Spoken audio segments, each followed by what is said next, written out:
Welcome back to the first episode of Real Talk. After our very not so brief break, we are back better, stronger, and even more exciting. Today we are going to have a conversation that is going to be uplifting, it is going to be inspirational, and it is going to be Christ-centered, because that is what we do best here at Hope TV and on this show, Real Talk. My name is Evie, and as always, it's a privilege to come into your homes every Wednesday to have a conversation that is dear to our hearts. And as usual, I don't do this alone. Before I introduce my panelists, I'd like to remind you that we are live on Facebook and YouTube, Hope TV Ghana. The conversation is very interactive, so I'd encourage you to go there, leave your comments under the comments section, and people can learn from that. And when we do have some time, I'll go through the comments and read your comments as well.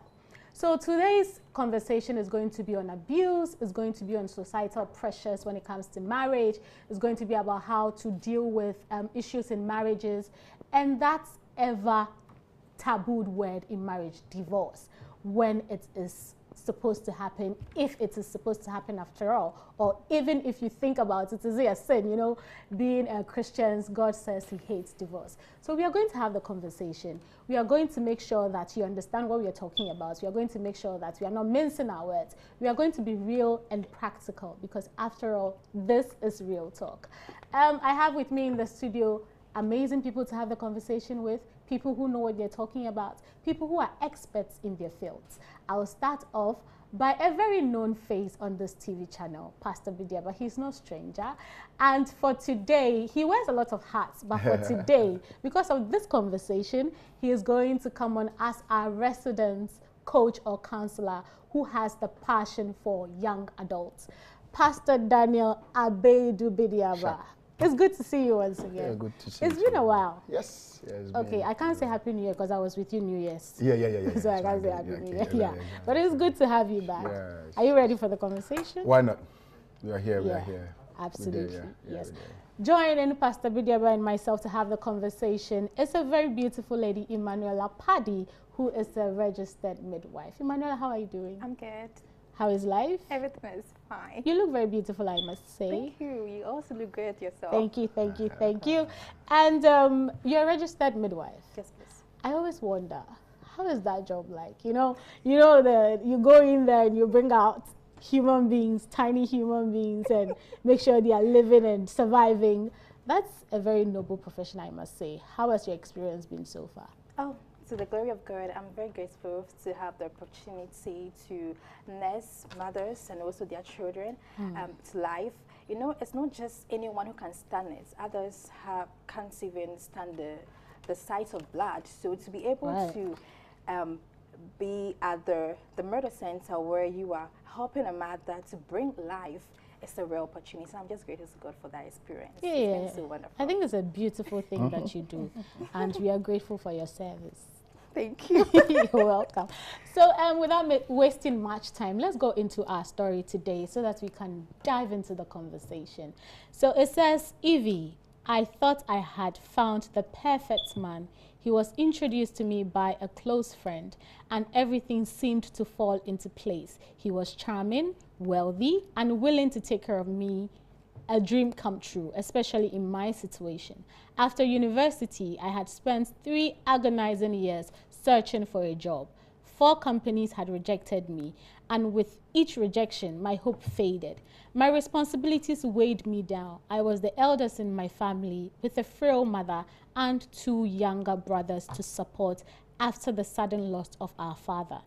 I was desperate for stability, for a way to take care of my family and myself. Marrying him felt like the solution to all my problems. At first, it seemed like a blessing, but that blessing quickly turned into a nightmare. Behind the polished exterior of a perfect husband lay a controlling and abusive man. At home, he became a tyrant. He showered me with money, but it came at a steep price: my peace, my happiness, and my sanity.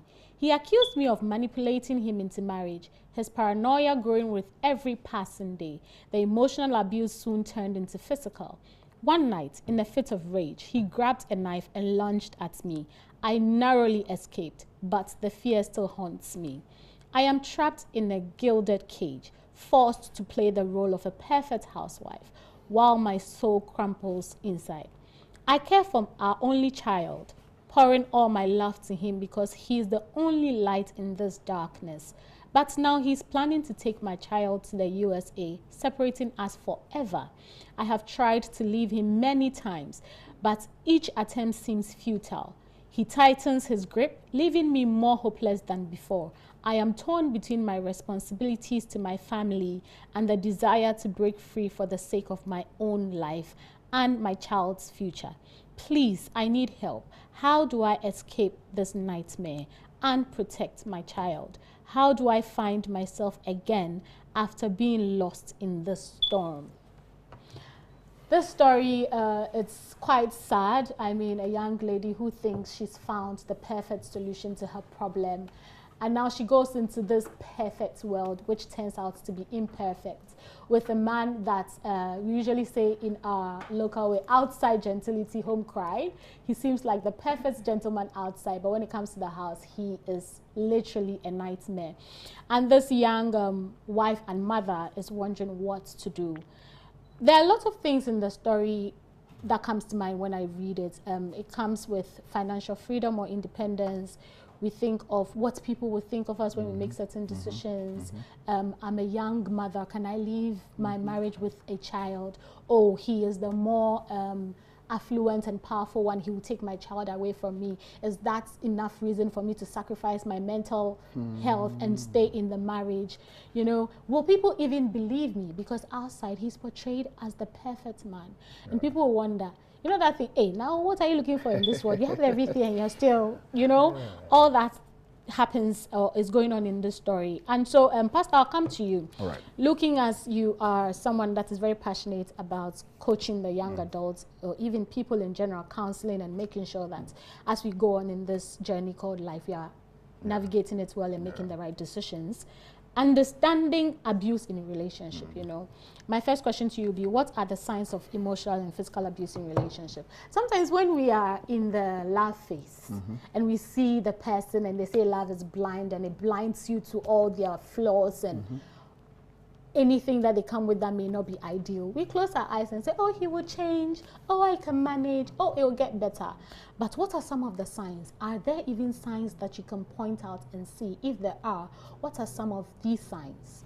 All right, so before we tackle the signs, even abuse in general is the way in which someone would control you with the power that he or she is having.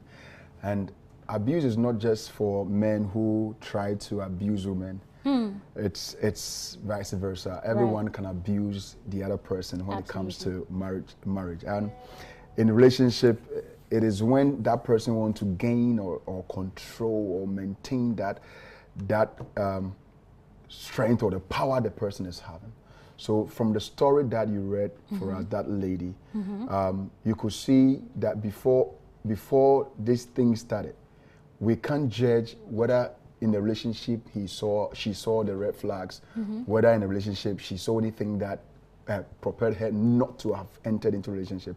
We are not here to judge. She has entered into a relationship, she has married, she has given birth, and they are living. Not until certain things happen. So in your storyline, there were some signs that the lady started mentioning. At a point in time, this man became threatening her, became a man that he wasn't before. The loving, nice-looking guy started changing. When you see these things in the marriage, it is telling you that there's something wrong. Not that alone, but when your husband or the man embarrasses you in front of your colleagues or your friends, that one is abuse. Those are signs. When he makes you feel that what you are doing is senseless. Who are you? Sit down. When we are talking, you don't talk.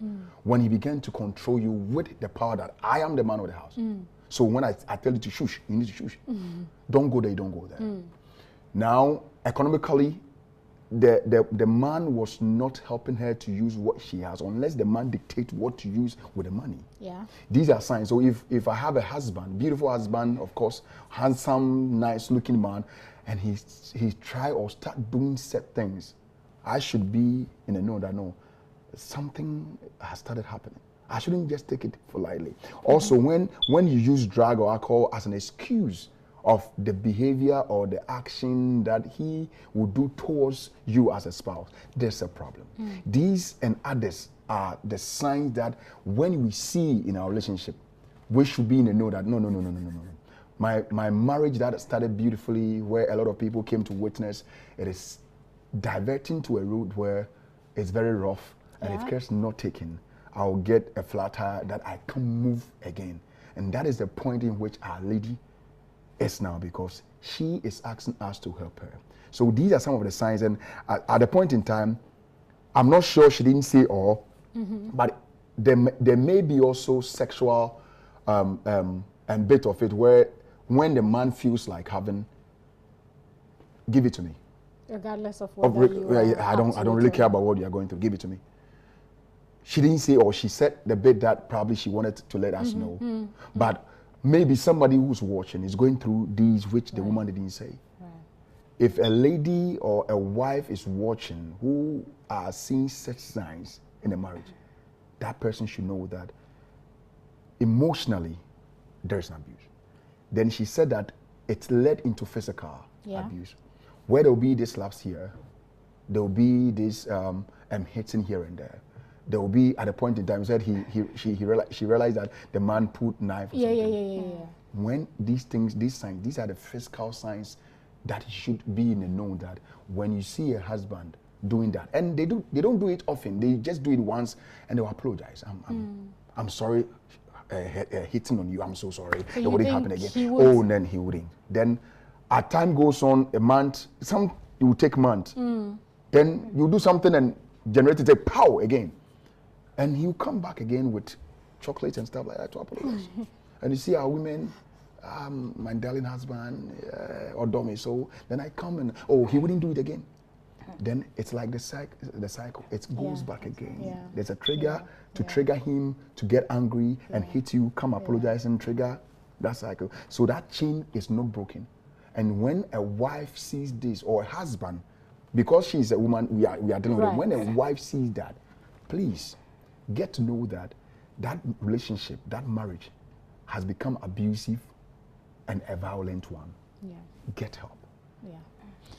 I like the fact that she ended your submission with get help, because that leads directly into my next question to Emanuela, where I would ask you, when do you think it's time for victims of abuse to seek help? You know, Pastor clearly outlined a trajectory and a cyclical way of things happening. And it starts off where, maybe he'll insult you in the house. It moves to outside colleagues. Then it moves to a little hit at the back of your head. Then it moves to a slap across your face, and then a push on the floor. And now it's weapons, knives, and stools, and kitchen, gadgets and things. When is it time for you to seek help? Is it the first instance where he yells at you or probably calls you an idiot? Or is it when it has progressed to the point where he is using things to hit you? All right, thank you so much for the question. When is it time to seek help? Right. I don't think you need to wait to accumulate all the emotional abuse before you seek help. As soon as you realize you're not being appreciated, every single person needs to be appreciated, for instance. So when you realize you're not being appreciated in a relationship or probably in a marriage, know that this is a time for you as an individual, speaking for yourself, to be able to step out there and know your self-worth and value. You don't have to wait so it's accumulated, because when it's accumulated, it derails you. It gets to the point where you lose your self-worth. So it gets to that point where you feel like you are worthless and you have no weapon. As soon as it starts, you seek help. Don't wait for it to pile down on you. Don't wait for it to overwhelm you. Don't wait for it to drain you. Wait for it to completely shatter you. Because when you allow that to happen, it it kills your self-confidence. Right. It kills your self-value. It kills you as an individual. It makes you look worthless. It makes you look stupid. It makes you look that you are nothing, and your whole world revolves around that individual. Around that individual. So as soon as it happens, you have to seek help. Right. If it is therapy you need to seek and go, you do that. If it is confidential, you know, there are some people, you speak to them and they look as if they're going to help you, but then they turn around and go. They spread your conversation or your story to other people. So know whom you speak to. Know whom you speak to. If it's a counselor you want to seek and talk to the person about it, I feel that their immediate help helps to prevent a lot of things. It may help you in so many ways that you don't even know. As soon as you step out there and go to that person to talk to about that thing, you will avoid the accumulated pressure for it even to reach the physical abuse, where they're going to throw things at you and now start hitting you. And that one is too late. You mean you have been affected, your health is derailed at this point. So when it happens, you seek help. If it's therapy, you need to go to therapy and then let someone help you. And or maybe a trusted family member. Some people, I would say, I'm talking from experience, because others may look as if they're listening to what you're telling them. But everyone has a friend. Your friend is someone else's friend, right? So whatever conversation you tell somebody, they tend to tell other people. So know the kind of people you actually tell your stories to.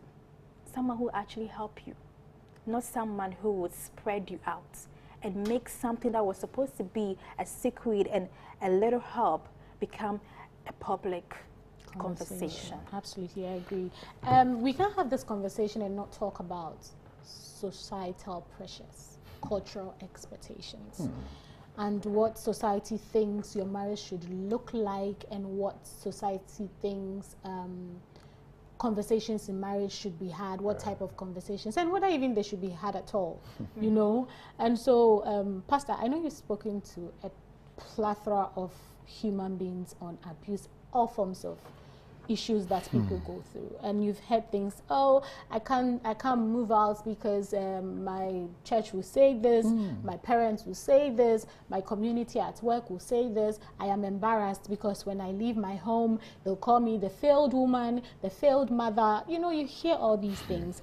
And so that brings me to my question of how society and culture places pressure on us, on expectations when it comes to marriage. You know, like, how do they do that? Obviously, the conversations they have here and there, and talk to the society, including myself and Emanuela here, how we can do better for individuals going through these issues. All right, so you see, society is telling us to do what the society wants us to do, not what we want to do. And society were there when you were being asked, should you accept the things? Right. Society were there. Society, they were there when you were looking glamorous and with your friends and you were doing all of that. They were there. And society heard that when you have issue, sort it out with your husband. Society was there. So if this same society saw the program, the process of your whatever, and now who are you to tell me, the society, that our wedding is not going well? No. Be there, because you are not the first or the last to experience what you're experiencing. Your auntie somewhere did that, and marriage has become beautiful, and now you can look at them. The children are nice, and society frowns on the fact that if I leave my home, I've been the best person. Society thinks that if you leave your home, you have failed. Yeah. So they will come to you, Pastor, what should I do? Let me tell you something. I had a call from a lady. Similar issue. Hers was emotional and physical abuse by the husband. So I went to their house somewhere at dawn to have a morning devotion with them. But they take it to the woman. I go there. Hey, Pastor is here. Hey, the guy. I told the woman, please, she should shush. Don't make sure that your husband. So I got in with, I did Ephesians chapter 5, verse 24, 21 down there. That talks, man, love your husband, man, love your wife, wife, be submissive. Then when I was done, I asked, I hope all is well. And the wife said, and the man said, hey, what is happening? Tell me. Yeah. And they narrated this issue. I told the man, this should be the first and last. You hate your woman. The next time, I will lead your wife to the appropriate quarters to arrest you. I wouldn't stand behind the pulpit or behind the Bible and say that, suffer in that marriage. No. So when I did that, and I left, the wife called me, Pastor, God bless you for coming. And the man also called that I was right on time. It took 2 years to repeat the same thing. So when Emanuela was saying that, don't wait till, it is not done in a week. The cyclical is not in a week. Yeah. It's not in a week to know that that's where it's heading towards. Right. So that's why it is difficult for society to accept that you are going through hell. Because when did it start then? You are now telling us that your husband is beating you. Husband who comes and share things with us. Husband who makes sure that we put smiles on our face. No, he's not possible. And every abuser, whoever abuse people are different outside there. They don't take it outside there. They are nice out there. Those who economically abuse their wives, they dash money just like something. Those who financially grip their wives, oh man, church project, they are there. Given people. Women fellowship, they are there. Any program youth, they are there. But the wife and the kids suffer. Society will say whatever they want to say. Culture will train us to know that keep your marriage, keep everything to yourself. But culture forgot the fact that the same people had died out of they not telling others about what they are going through. Prominent people. People who may be shy to let somebody know that my husband is beating me or my wife is beating me. They wouldn't say it because of society. But it is good for us to tell others that who are watching that. If you see these things, the signs we just talk about and what Emanuela said, please don't let society kill you in your marriage. No, don't allow society. But let society know that it is not right for you to stay in an abusive marriage or relationship. It is not the best thing. Other than that, either you lose part of your life or body, that you may not be able to be that beautiful lady you were before. And you go to some homes, you see people, wives growing older than their husband because they put pressure upon themselves. I tell these beautiful ones, you see, your husband, if you die today, after 40 days, the lady who came to serve during the funeral, that will be the lady who will take care of your kids. They dead and die. Don't listen to what society will tell you. But if you are going through the signs we just spelled out, please seek professional help. You may seek somebody who is confidential, your confidant who doesn't let people your issue out. That person is good. But don't just rush to your pastor. Pastor, my wife is beating me. Yes, pastor. If your pastor is a certified counselor, that's good. If your pastor is a certified counselor, that is good. Don't let somebody use the Bible to cripple you in your marriage. No. The Bible didn't talk about abuse, that you should stay or not. It said fornication. None is being done, but the beating start. You die. No. He didn't. When he said, "Let us create man in our own image," and the day Adam saw the woman standing in front of him and identified the woman, the curving and everything, and said, "You be called woman." Adam never ever touched it, even when the woman ate the fruit. And no crap, Adam accepted it. He didn't slap. He didn't. How much more us? Why would we stretch our hands on our wives? Society, let society know, draw the line between society and what you are going through in your marriage. And live a marital life that will help you, that you grow better emotionally, psychologically, physically. You'll be looking beautiful. In your 60s, you should be seen as 20s. And that is how marriage should put us there. So society, I don't listen to what society say. I will listen to society better. What society tell me better things, that's what I will do. But if somebody is dying and society say, "Kaho, come and tell me. I'll lead you to wherever I need to lead you." And that marriage will separate for a bit so that everyone will work on himself or herself. Emmanuel, I don't know if you have something to add to what Pastor just said. Yes, I do. I really do have something Before to we add go for our break. what Pastor said. So when it comes to society, like telling you, giving you that expectation to stay in a toxic relationship or marriage, know that they're not the ones going to stay there. You are the one staying there. You're the one who is going to the trauma. You're the one who is going to the emotional depression. You're the one who is going through all those things. They have nothing. They are not seeing anything. As Pastor said, or Counselor said, they are at the wedding, right? Everyone is going to celebrate with you and leave you. It is just you and your husband, in quote, maybe an abuser, or probably the wife is the one who's abusing the husband, who will be in the house. You can't be in a house, or you can't build a home that is surrounded by just this toxic behaviors. Yeah. When kids come into play, know that every single thing that you are displaying, they see it. Absolutely. They learn from it. Why would you want to destroy something like this? That when the foundation are destroyed, even the Bible talks about destroying the foundations. So you can see that you can't stay in such a toxic environment, all in the name of, we are Christians. The Bible frowns against divorce. So I have to stay, I have to suffer, I have to endure. Endurance, your mother tells you that you are not leaving this man, just pray about it. And you are enjoying the beatings. There's always an black eye. You have to wear spectacles just to cover it up. Yeah. And they are telling you, oh, you don't have to worry, stay in it. We are going to be praying with you. They are sleeping, they are eating bank, they're not even fasting with you. You're the one who are going through the suffering. Take a step now and ensure that that transition ends with your generation. It doesn't follow to your children. Yeah, absolutely, I agree. Pastor, before we go on the break, I want you to give advice to young people that are looking to navigate this journey called marriage, especially the ones that have not gotten in yet, and there's pressure to go in, and also the choice of a partner that you make. Clearly from this woman's conversation, she settled on this man because of his finances. Exactly. He has money, and you can see that society again has a role to play. So what advice would you give to young people who are hoping to marry, who are facing the pressure of marriage, and regarding their choice and the reasons why they choose the people that they choose?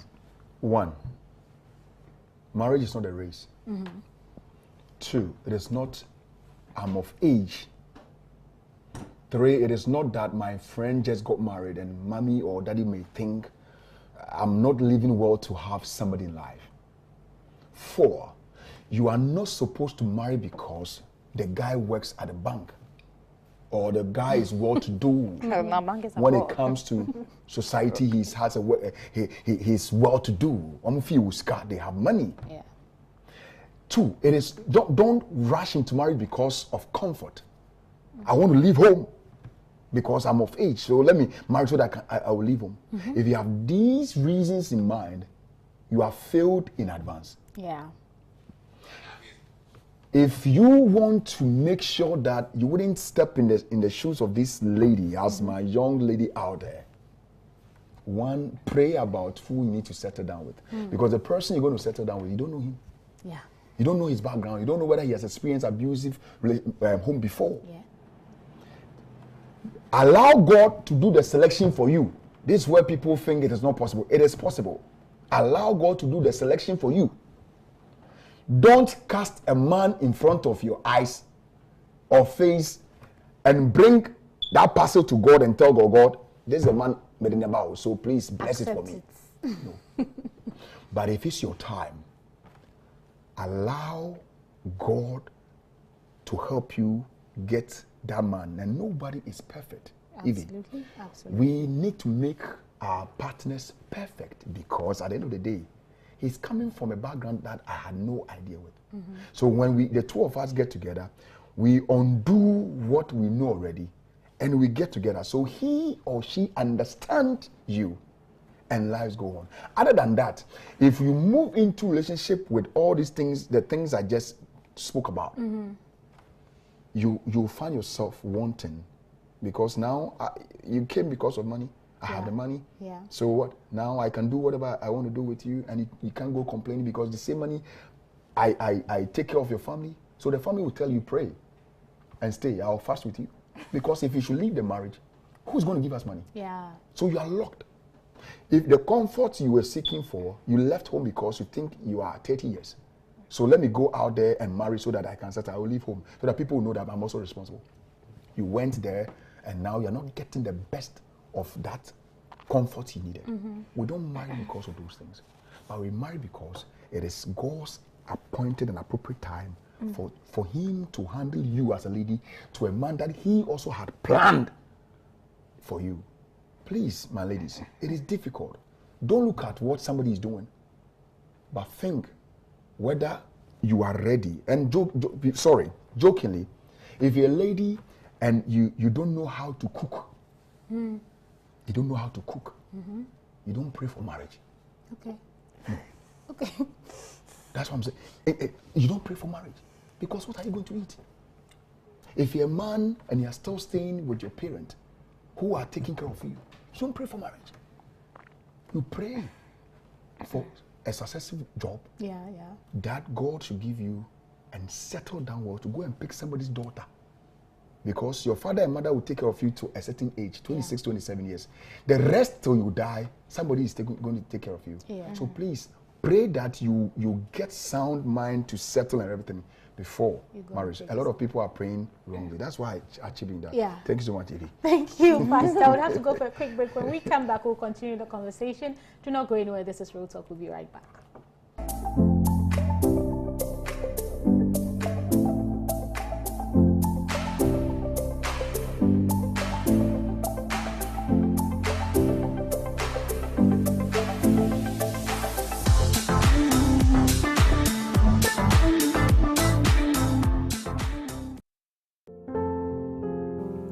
To the one who feels lost, to the achiever still feeling empty, to the perfect life that isn't perfect, to the one carrying heavy burdens. You weren't meant to walk alone. There's a love that changes everything. This is your invitation to experience Jesus. Not religion, not rules, just real love. Your invitation awaits. What Impact 2025? Hope for today.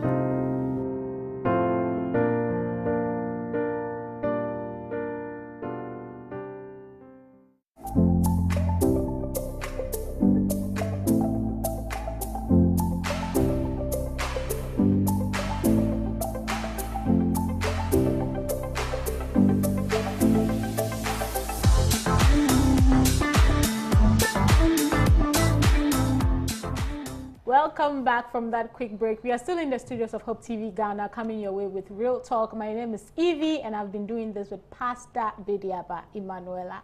And today we've been having the conversation from this young lady who unfortunately finds herself in a very sad situation where she married a man because he was financially stable and he seemed like the perfect gentleman. Fast forward into the marriage, he's turned out to be abusive, hitting her, trying to literally kill her with a knife. She has a child, and this man is making life difficult for her. Nobody seems to believe her because he seems like the perfect gentleman. And now he wants to take her child all the way back to the States, and she is very upset, sad, and confused as to what to do. And of course, society is not making it easy for her because why must you divorce? Your husband is rich. You are living well. Look at your house. Look at the cars you drive. You do not have a problem. Stay. But the question is, should she stay and die? We are having this conversation, and we'll continue with our question. Emmanuel, I'll come to you because my next set of questions is around protecting children in abusive homes, and you being a registered midwife, you handle children, and I'm sure in your facility you've seen women coming in with one issue or the other. Yes, yes. Can a parent protect a child in an abusive home? Is it even possible? Because as we all know, children learn by observing more so than what you tell them. And we've heard stories where children who grew up in abusive homes either become the extreme opposite or exactly as what they observed. And going into marriage or a union for them is not easy. So how can you protect a child in an abusive situation? Is the protection going to be taking the child out of the situation? Is that the only form of protection? Is my question to you. Thank you very much. So one thing you should know is that you can't solve an issue in a chaotic environment. Absolutely. You can't protect your child in an environment that is not welcoming. So the best thing is to allow yourself and that child to leave that abusive and toxic relationship that you are dealing with. Okay. The only way you can protect him, because children learn from what they see. Absolutely. Children learn from what they are being told, from what they observe others do. We are in this toxic relation, there's chaos all around us. You can't tell me that you're going to train up your child in a way of the Lord when you guys are doing the opposite. So you need to take that child and yourself out of that abusive and toxic environment so you can protect him or her and also nurture them so that they become a better person. Okay, you can do it only when you are out of that abusive environment. Yes. Pastor, I know you have something to add to this question, but my personal question to you is, what are some of the legal and societal resources available to people who are going through this situation for safety, custody of the child? You know, the man is threatening to say, I'll carry this child away to the US, and she has no means to fight him. I mean, he's the one that has the money. What are some of the legal ways she can fight this battle, and does she even have a chance? Before that, the statement that he's taking my child, is it the child of the woman alone or the two of them? It's the two of them, their child. So why is it that the women always say that this my child, my child? So when the fight comes. I wanted to. Then, okay, before you say something, you know, the woman, don't forget, in the story, she's a housewife. She doesn't have the finances to hold on to the child. So the man controls everything. That's the financial abuse, You get it, financial abuse. So when he's threatening you with, I'm going to take your child, you're looking at the fact that you are the eldest. You have responsibility for not just your child, for your family as well. You get it. And this man is the one who actually gives you before you can also provide to other people. You are in that state where you are not independent. So when he's threatening you, you look at yourself, east, west, and north and south, you're like, I don't have any help. How am I going to navigate this? So that's what I'm saying, that you can't stay in and be thinking of ways to solve your issue. When you get out, you realize that you even have the ability to think well. You have people to help you to solve the issue outside that environment you find yourself in. You get it? So outside, maybe you probably can get a job, and then you fight and get your child. Pastor, I think your question with regarding to why she said my child, she's speaking from an emotional state that's of fine. point Where she feels, where she feels like at this point, at this point, and she even mentioned the only thing that I have is the child. Very good. So she seems like that's the only thing she can. That gives her the joy in life. But the child is not her child. Biologically, no, it's their child. It's very good. Thank you so much. I want us to look at it. Okay. Then I get it from what you said. Exactly. Thank you. And you see, the woman had no right to stop the husband herself from taking the child away. Okay. That is why we need to have the Dove suit. That is Ghana. That's what we know. The Dove suit, which their dealings is to oversee matters of domestic abuse for women and children. So if this woman will have the courage to go to Dove suit, if you get to any police station, tell them this, and they will do that in line with you. They will invite the man and let the man knows what you are doing to the wife is right. It's not right. It's not correct. Right. After that, if the man is still threatening to travel with the child, if Dove suit takes control over the issue, it will never be possible. Because mothers are said to take care of children more than we the men. Then she will have the chance to cherish the only gift, the child that he has. But this child that is going through this abusive marriage has a lot of things that would later on affect the child that the people may not know. This child may grow up to become a timid person because he has seen this, and sometimes when the mother is being beaten or something, how the mother feels affect the child. This child may grow up to become a mood swing type of person. At a point in time he is happy or she is happy, the next time she's troubled or worried.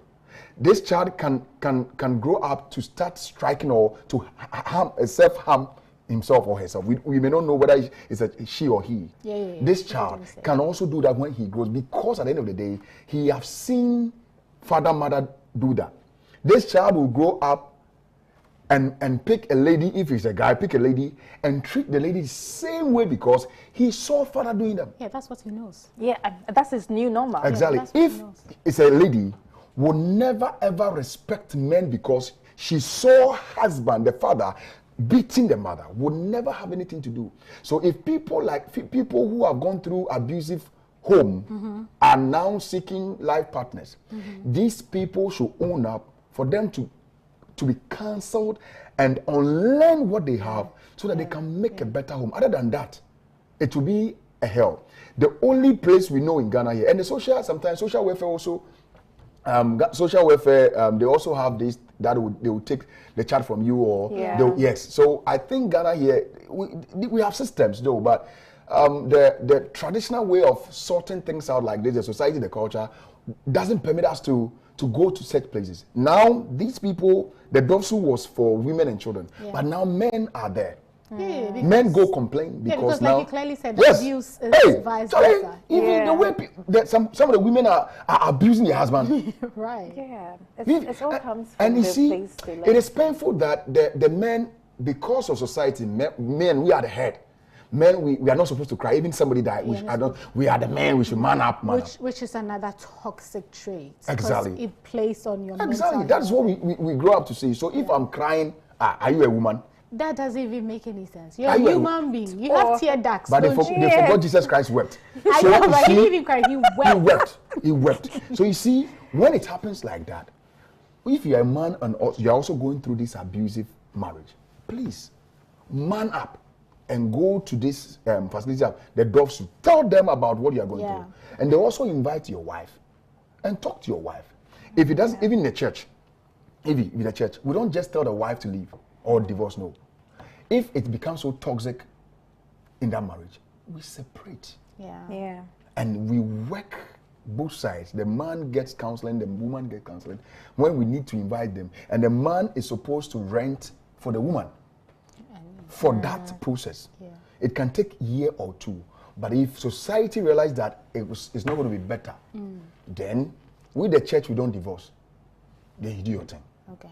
Exactly. So these are the systems. The church, although we don't agree on the fact that you live in your abusive home. We'll separate you from the man or the woman, so that at least we can counsel you separately to help you out. Because all this while you may not even know what you are doing. You may not. Probably some people will be, after counseling, you will know that they also grew up in abusive. Yeah. So it's a learned behavior. So we need to help that man or the woman to unlearn or to recover from that, so that at least marriage will be. So DOSU is there. Social welfare is there. There's legal aid too. So there are people who are specializing. Like you mentioned, we'll come to that question about support system in the church, but I'm sure we have members in the church that can come to your aid. But let's speak about breaking free and seeking support. Okay. So then my question is, what steps should someone take to leave an abusive home? Because you have to be careful. I mean, when it's gotten to the point where somebody is pulling a knife on you, out on you, and you have to be careful how you leave. There's not in the heat of the fight they say, I'm going to my house, and you grab your bag. You may not leave alive. You see, you may not leave alive, and all those things. He can. We are all up there. So what are some of the steps and how you can do this protecting yourself? You can do it safely so that you are not strangled in the middle of the night because you said you want to go. Okay. So one of the steps that you need to know is that as soon as you make up your mind to leave, you don't make your intentions known to the abuser. Okay. You leave quietly, and yes. No. Talk. Feel free. Talk. Creeping in the middle of the night. Not creeping in the middle of the night. Maybe sometimes that's what will help you. You see that, hey, when he least expects you hit him hard, right? You leave. This is not literally. Not literally, but like by the time he wakes up, you are not there. You are not there. You've made your plans. Plan ahead to get it. Before it becomes physical, it starts with emotions, right? So the person is disrespecting you, the person is making you feel worthless, the person is totally disregarding you. Right. So you make your move. You don't tell people around this person in question, because they may tend to ask him questions. They may tend They to may even tell him. about, hey, your wife called saying this and that. She said she's leaving on the 27th of January Exactly. at 5 p.m. He's not even going to tell you that this person called. He's coming back home to come and beat you. So don't tell him your intentions, right? You plan and you leave. There's this person in the Bible who went to see Jesus, Nicodemus. Yeah. Secretly. Yes, that's what you do. You plan your exit plan, right? No one knows this is what is happening. You yourself know what you're being through. You yourself know what you are going through. So when you are planning your exit plan, you do it quietly. Then you seek professional help, as Counselor said. You seek professional help to help you. The person shouldn't even know your location, where you are. Because in Ghana, there's no restriction or there's where people will be restricted from getting to you. You may be in a different location. He locates you and he drags you back to your pits. Yeah. So you don't let the person know where you are going. You don't let the person know that you are actually leaving. You plan of leaving. You don't even tell your kids, if you have kids, that this is what mommy is planning to do. Yeah, because they're kids. They'll say, mommy says we are leaving. We are leaving, daddy. Yeah. Bye. It's drama. Okay. So you do that, and then when you seek professional help. I'm not saying I don't really agree with telling close relative about this when you are planning to leave the person, because close relative can also contact the individual in question and ask questions. So you seek sometimes professional it can be help. from the best of their hearts, trying to solve the issue and then issues, mess it up. and then mess it up for you. So you will leave quietly and you seek professional help. Heal yourself. Then when you are telling them this is what happened, you know what you've been experiencing for some time now. When you are telling them, it's at that place in your heart when you are healed.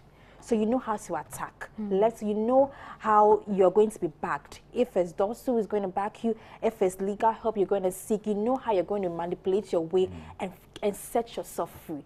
At this point, you are healed. You have thought it through. You've been able to work it out. It's not like you are now leaving the person. The person has a little grip on you. This time you are free. You are healed. So you know your actions left, right, and center.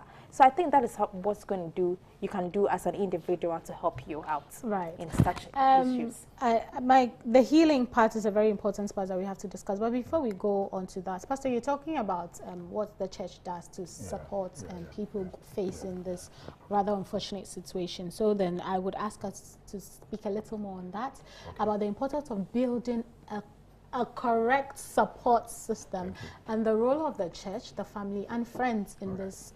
So you see, mostly the church we have the family ministries committee. Their work is to make sure that every family in your church are sorted out. Okay. That's their work. Okay. Others also develop programs. Just making sure I have it right. Yes. To develop programs for our young ones who are ready to get into a relationship or marriage. Okay. So it is not just having a committee to bring people who are going to marry and just into no. That one it's not really part of their job. It's secondary. It's just to help out. Okay. If you have issue and you tell the family ministries leader that this is my issue, that's why sometimes we nominate somebody who is mature to carry out. I don't know other churches, but mature to carry out that thing, because things that are happening in the marriages are something else. Yeah. And we should also have a counseling unit. If a church has a professional counselor, please utilize that person. He or she wouldn't take any money. It's for God and country. Utilize that person. Because it's a church member. Yeah. And because of our training, confidentiality is assured. So it wouldn't go anywhere. But if you tell somebody, for instance, in the same group, it wouldn't become a pulpit sermon. Yeah. Have you heard your story on the pulpit before? Like they are narrating, like, oh no, this is this one. But you see, because of that, so the counseling thing really helped me. A lady called that, she was crying. Okay. Broken heart. A guy abused and so it has left into broken heart. And I said, that Saturday I'm going to do a marriage talk on that same topic. I told her on phone. So if you really want to know more, please come to church. Come to church. Yeah. And after church, I didn't get a one-on-one chance with her. But after the presentation, I said, Pastor, God bless you. So that it wouldn't be, tell me your story. I planned treating that on Sabbath. So the lady realized that it's not about her issue. No. That was what I was doing again. Yeah. Please. She made mention of talking to correct people. I'm using the word correct because these people are correct in mind and in every way. Yeah. So that they would say, hey, you haven't heard of Emanuela? Hey, not knowing the husband is beating her, Papa. So when Emanuela stepped to church, everyone knows that, husband beater. No. So when the committee, the family ministries, they are in charge of marriage, family issue. So when it happens like that, and they get to know, they tell the pastor, this is what is happening. So sometimes the pastors will drive to homes. We go homes, meet their families individually. We call the wife, we call the husband, because if you bring them together, the tension. Individually, you call them individually, and at a point in time, you bring the two of them together. It's part of the counseling. Then, if still tempers rise, the separation bit comes in. No, you guys can't live in the same roof. And you made mention of when the pulling of knife. That aspect is legal. It is not marital. The court should take care of it. We need to allow the court, the law, to take its own course. Once you threaten to kill me, that alone gives me the basis to report not even the other abuses, but then the knife. Absolutely. Maybe I'm done. Then a wife, if you're a woman and that thing has happened to you, please, based on that, and report the case to DOPSU, to whoever. Because if you come tell me that your husband put knife on you, that day, we are not going to sit down and open Bible. No. The woman should separate herself from you, because we don't know when it's going to happen again. We are not in your mind. So that we can counsel you well. So the church separates them, the church will separate you, so that we can do the handling well and counseling you guys well, so that when we realize that, also for I didn't know, I came from a background of that thing, and so then we counsel you and we join you again. I've seen people who separate themselves about 16 years, they came back to marry. So if that lady or that man is for you, we will sort our issues out. Because Charlie, our body, we change is us, and we can change our mind at any time. So please, the church, we are working. We are working. The church is working. The church is working. The church is. I agree. I applaud the church for the work that they are doing. Applaud us. We are working. We are working. Now, before we go for the break, let's talk about healing and moving forward. How can survivors rebuild their lives? How can they move on and then heal and not have trauma and be bitter? And sometimes people get out of situations like this and they don't take the right steps to heal, to rebuild their lives. And every time you meet them, it's the same thing they talk about. You can tell they are bitter, you can tell they are traumatized, and they can't even move on. They've left the situation. In reality, they have left, but their soul, their minds, their spirit is still living in the past. How can they successfully rebuild their lives and then move on and heal properly? One thing you can do to heal yourself properly when you're going through such an abuse is to learn to forgive yourself. One, when you are bitter and you are not able to, you're overwhelmed with the situation, you think that I should have seen it coming. I know better. Maybe I saw the signs in the relationship and I just ignored, and look at what has led me. Don't focus on your past. Heal yourself completely. Forgive yourself. Seek the face of God. Ask Him to direct your path. You can't do it on your own. In fact, you don't even have the power to do it on your own. God is everything. He's going to direct your pathway, make your life beautiful again. Then you seek professional help. Go to therapy. Talk to a counselor. Something with someone you don't know, and you're pointing out your issues to. You have it in your back of your mind. Okay, fine, the person I know, the person, the corporation involved, so I know my situation is going to stay put there. It's not going to travel. So I'm going to seek counsel. I'm going to seek the therapist to help me in that journey. When I heal myself completely like this, you'll be able to do a lot of things, achieve a lot of things that maybe you held back due to the kind of situation you found yourself in. So first, forgive yourself. Seek the face of God. Seek professional help.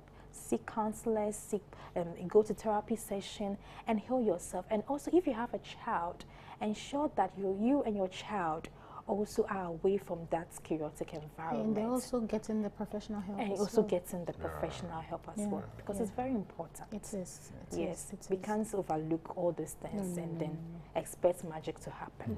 Magic does not happen. Pastor, I'd like you to speak about faith. Faith. The role that faith plays in overcoming trauma and finding hope for the future. All right, so continue from where Emmanuel stopped. Absolutely. Healing is one of the most difficult aspects of our life. Those of us who have gone through trauma, issues like that in life. You forgave yourself of what had happened. You don't blame yourself too much. Yes, it is normal. Everybody can be in the same shoes you are in. So accept first that what you're going through had made you who you are now. After forgiving yourself, accept the situation. It's true, I'm living in an abusive home. Accept it. And how do you accept it? Accept it in the fact that it is not right. I get bruises all over. I always cry at night. So those things are wrong. I've accepted it. If you accept it, it opens a healing door for you. And it is like a wound. It takes time to heal.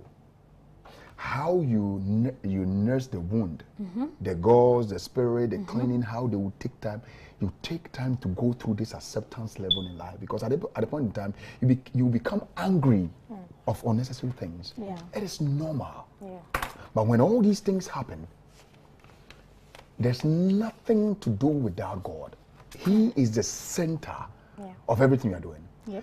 If you don't, so those people who go through that, at a point in time, forget about God. God, if you why am I going through this? But I want to let you know that he said he's nearer to the brokenhearted. He's so closer to the one who is in need. And he said we should call upon him in times of trouble and he will deliver us. And this is the time I realized that no. God, I want to leave. And God will definitely give you an exit plan that even your husband will ask you, how possible? And your husband will never even understand what really happened. That is called faith. Faith is not a noun. Faith is a verb. It's a doing word. It's an action word. God, this and that is what I want to do. I can't do it on my own. I need you. You'll be there. You have a call from nowhere. Are you so and so? We need people to work in that firm. Somebody mentioned you. God, who? I've never given my CV to anybody. Okay, then you go for interview. Now, the financial abuse, now you have overcome it. Now you have something to do. Then once God had given you the job to delete yourself from what the husband is doing, now your husband had no right on you again. Because the control and the power is no more. So a lot of men wouldn't let their wives work because of this I'm talking to you now. Because they think that when their wives are working, they can't control them. But it takes a matured and a beautiful wife, though she's working in a higher firm than her husband, to still submit to the husband. So faith is something that we can't take out from our discussion. If you need help in these things and we have whatever we have discussed, you have taken it into good faith. It is now to put it to test. I've seen all these things they said. I've seen the signs. I've seen what my husband is doing. Now, God, I want to take this step. I need you. And the sneaking, it's literal sneaking. But by the time your husband realizes, she's gone. She may go emotionally, but physically she'll be at home. Now, what the husband will do, she doesn't care.